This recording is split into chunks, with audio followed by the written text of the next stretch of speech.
Hello everyone, it's Erin Elam here.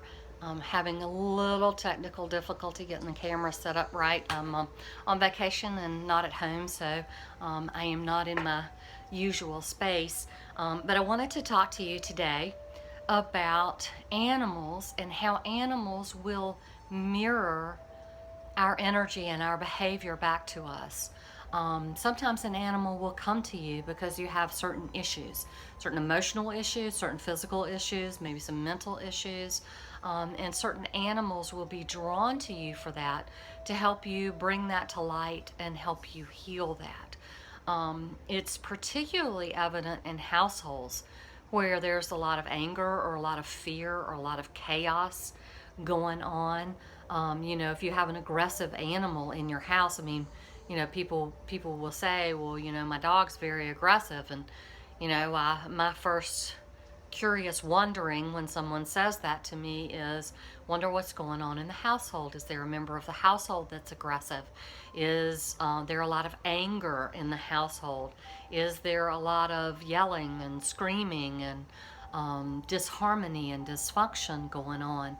As humans, we're so quick to blame the animal for being aggressive, and we neglect to look at the environment which we have created for our animals, that they are just mirroring back to us. You might have a lot of chaos in your household. A friend of mine had an older dog nip a friend the other day, but there was a lot of chaos going on. There was a new puppy in the house, there was a child who was sick, there were adults who were stressed out and anxious about all this going on, and there was just a lot of chaos. And when it happened, there were a lot of people around, a lot of coming and going, and particularly us humans and us animals, when we get older, we get a little creepy and weird and eccentric. And this dog just went, I don't know what to do, and just went, didn't hurt anybody badly, didn't attack someone.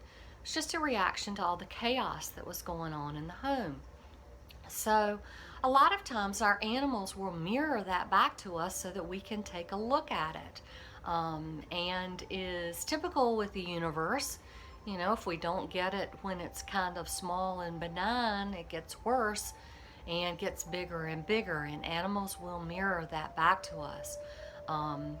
Even before I was doing any animal communication, I learned that working with horses. One of the biggest things that I had to learn about horses and horse psychology is that horses are indeed our mirrors. So if you're trying to train a horse to do something and the horse won't do it, doesn't understand, gets confused, gets shut down, goes catatonic, then, we can take a look at the human and go, wow, isn't that interesting? If you ask a horse to do something and they get all flighty and rear up and, I don't know what you want me to do, then you take a look at the human who's on the other end of the lead rope and you go, okay, I got it. That's exactly how the human is. So animals are here for a lot of reasons to mirror back to us the state of our lives so that we can take a look at it. In my little video about death and dying and how animals view death and dying, I said that animals will come to us at the end of their lives if we have negative beliefs about dying, so that perhaps we can heal those and go through the process and grieve and understand that there is life after grief and life after losing someone that you love. So animals are truly here, and they understand this, to serve us humans and to make our lives better. They are indeed here to be our companions, but they're here for more than that. So if you have an animal that's acting out in a certain way, then the first thing that you need to do is get up and go look in your bathroom mirror and ask yourself, am I doing this? If your animal is aggressive, go ask yourself, am I aggressive? Or is my spouse aggressive? Or do I have a child that's aggressive, or a parent who's aggressive? There's got to be something. Animals are not just aggressive because they're born that way. Doesn't happen. Dogs have to be trained to fight. They just don't come out of the womb being aggressive or not aggressive. So the other way that animals will mirror us is in physical symptoms. So interestingly enough, if you have a household that's sickly or that has a person in it who is sick a lot or has some kind of illness, then a lot of times you will have an animal that has somewhat the same illness as well. Interestingly enough, I was diagnosed with what's called Meniere's disease when I was in my early 30s. And basically, what that is I have a short, skinny eustachian tube, the only part of my body that's skinny. And what happens is when I get a cold or when I get any kind of head congestion, then my ears get stuffy and I get vertigo, which is dizziness. And it can be quite debilitating dizziness. I mean, I've been in the car driving and had to pull over. It just hits you from out of the blue. You don't feel it coming on. And interestingly enough, I haven't had an attack of dizziness, vertigo, in several years. But about a month ago, my oldest dog, Mo Puppy, woke up and was walking in circles with her head tilted. And that's what she did. You know, for about 30 minutes. I thought she was having a stroke. I got her to the vet. They didn't diagnose her with what they called old age vestibular disease, which is basically an inflammation of the inner ear. Same thing I have.